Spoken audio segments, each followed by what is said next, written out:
Dear student, आज की class में हम पढ़ेंगे क्रोमियम हेक्सा कार्बोनिल CrCO6। इससे पहले की क्लास में अपन ने पढ़ा आयरन पेंटा कार्बोनिल से कौन कौन से कार्बोनिल बनते हैं उनके बारे में अध्ययन किया। आज हम पढ़ेंगे क्रोमियम हेक्सा कार्बोनिल। यह एक महत्वपूर्ण कार्बोनिल है। अधिकतर परीक्षा के अंदर विश्वविद्यालय जो परीक्षा लगेगी उसके अंदर इससे शॉर्ट नोट पूछा जाता है। सर्वप्रथम इसके बनाने की क्या विधियां हैं।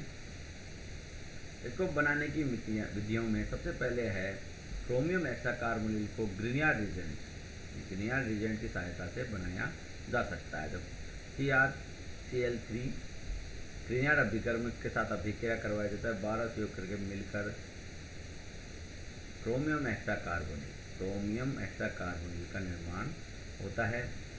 इसके क्या क्या गुण हैं। सबसे प्रथम यह एक रंगीन ठोस होता है जिसका मेल्टिंग पॉइंट 149 डिग्री सेंटीग्रेड होता है और इसे कार्बनिक विलायकों में से पुनः क्रिस्टलीकृत किया जा सकता है। समस्त कार्बोनिलों में यह सर्वाधिक स्थायी कार्बोनिल यौगिक में आता है। यह निकिल व आयरन कार्बोनिल से भी अधिक स्थायी होता है। मैंने सर्वप्रथम बताया कि अधिकतर यह एग्जाम में पूछा जाता है, मोस्ट इम्पोर्टेंट कार्बोनिल है। यह जो पूर्व में जो अपन ने पढ़े निकिल कार्बोनिल व आयरन कार्बोनिल, उनसे सबसे अधिक स्थायी पाया जाता है। इसकी संरचना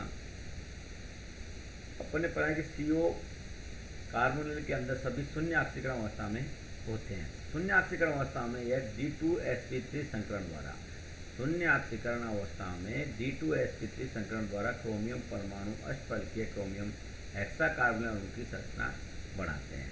इसकी किस प्रकार की संरचना होगी? इसकी होगी ऑक्टाहेड्रल। अपन जानते हैं क्रोमियम का इलेक्ट्रॉनिक विन्यास परमाणु क्रमांक 24 है। इसका इलेक्ट्रॉनिक विन्यास है 3d5 4s1। ये कब है? जब यह ग्राउंड स्टेट में होता है।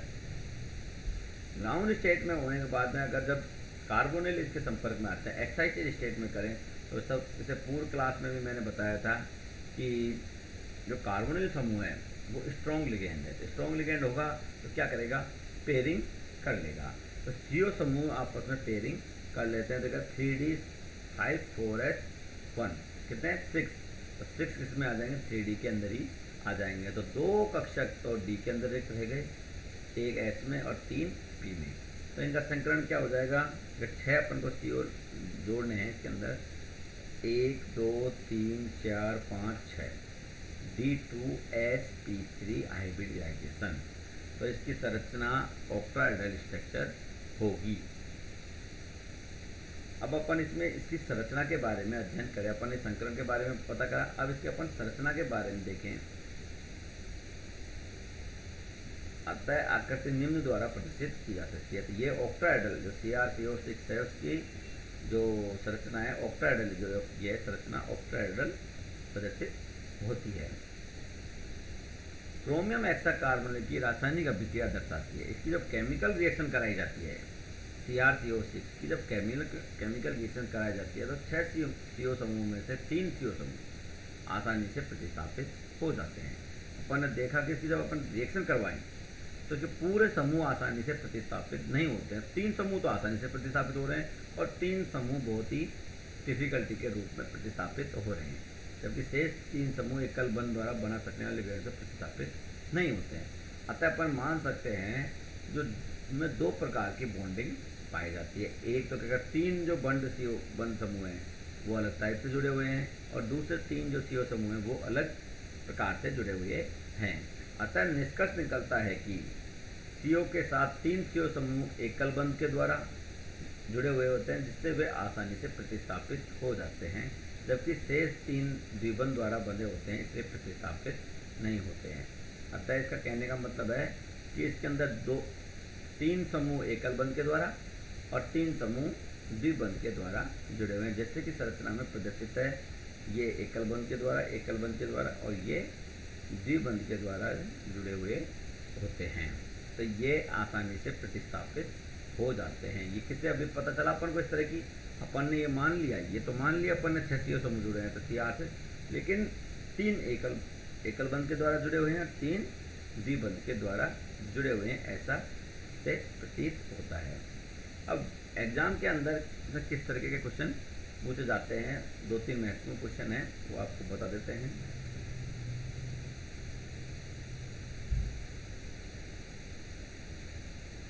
अधिकतर इसमें से क्वेश्चन बड़े क्वेश्चन ही पूछे जाते हैं। अधिकतर शॉर्ट कोर्स है, जैसे कि NiCO4 पर टिप्पणी लिखिए,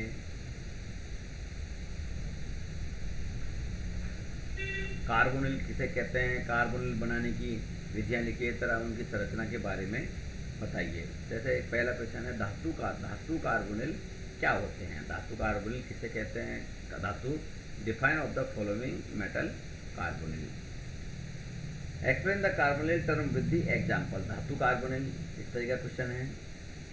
क्वेश्चन अलग अलग टाइप से बनते हैं, तो आप जिस चैप्टर को पढ़े उस चैप्टर को बिल्कुल अच्छी तरह पढ़े।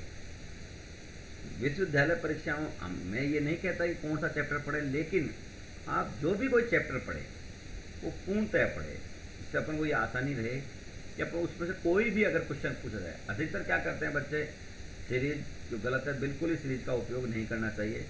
सभी बुक में सभी चैप्टरों को पढ़ लेते हैं, तो सभी चैप्टरों में से उनको पूर्णतः कोई भी चैप्टर अच्छी तरह से ढंग से पढ़ाई नहीं होती है, तो उससे जो क्वेश्चन आते हैं अपने साइंस के अंदर, क्वेश्चन टुकड़ों के रूप में आते हैं, ब स द, एक क्वेश्चन 1 नंबर का है, 2 नंबर का है, 1.5 नंबर है, तो उसमें क्या होता है 2 क्वेश्चन तो आ रहे हैं, 2 क्वेश्चन नहीं आ रहे हैं, तो वो इस तरह की स्थिति उत्पन्न हो जाती है। तो इस तरह की उत्पन्न न हो, इसके लिए अब जैसे अपन अब धातु कार्बोनिल पढ़ रहे हैं, तो धातु कार्बोनिल पूरा पढ़े।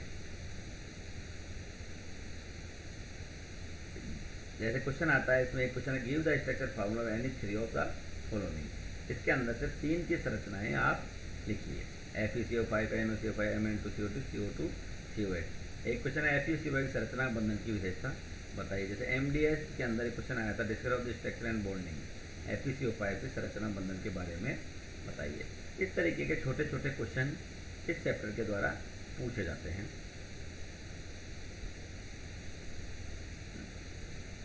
धातु का सबसे इम्पोर्टेंट क्वेश्चन है, धातु कार्बोनिल में MCO बंधन की विशेषता बताइए। मेटल और कार्बोनिल के द्वारा किस प्रकार का बॉन्डिंग इनमें पाया जाता है, मेटल और कार्बोनिल, जैसे किसे बन रहे हैं अपन, कार्बोनिल बन रहे हैं, तो जैसे आयरन पेंटाकार्बोनिल है, CrCO6 हैं, ये क्रोमियम कार्बोनिल है और निकल कार्बोनिल है, तो किस प्रकार की इनके अंदर बॉन्डिंग पाई जाती है। तो इसके अंदर अपन क्या सभी जो एग्जाम्पल है उनका एग्जाम्पल ले सकते हैं। नेक्स्ट क्लास के अंदर अपन इससे जो नेक्स्ट अभी अगली क्लास की क्लास होगी उसके अंदर अपन पढ़ेंगे bio inorganic chemistry. Bio inorganic chemistry का जैव अकार्बनिक रसायन विज्ञान, मतलब जीव किस प्रकार से, जीवों में किस प्रकार की इनऑर्गेनिक केमिस्ट्री का उपयोग किस प्रकार से होता है, क्या क्या इसका उपयोग होता है, उसके बारे में हम नेक्स्ट क्लास के अंदर अध्ययन करेंगे। धन्यवाद।